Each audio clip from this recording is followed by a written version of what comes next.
Hı hı. Бүгін оқыстың туған күні папашаның 2 жаш болады Құдайым бұйырса. Өмір ұзын болсын, ақылды естеулі қыздардан болып чоңайып, Abi. берекелі рызқылы, ақылlı, Hadi öyle çık. иманды Üfle. болсын ағзым. Üfle. Üfle. Üfle. Ana öyle Özge. Bir abi öyle Özge. Ana güzel coşkusun ben. Görüştüm ben. Söpeğimi. Bu arada bir üf kıldık da. Ne var? Daha var mı? Değil.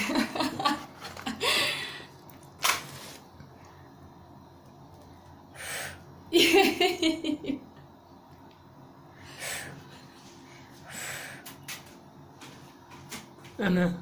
Все, да? Торчи şimdi mi? Торчи şimdi. Getir dur. Al, sırt kitap açalım mı?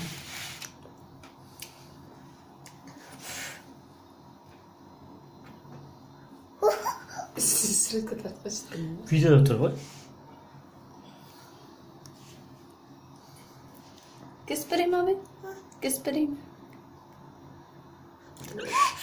Ha koyayım mı? Be. Göstereyim. Ha hazır lazım.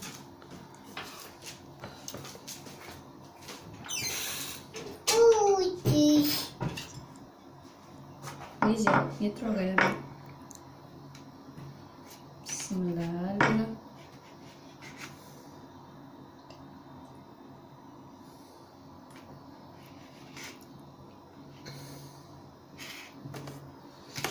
Ушул чакан туган күнү ушундай семейный да бул. Азыр бизде Москвада жанагыдан эле карантин. Спокойно, полно, все.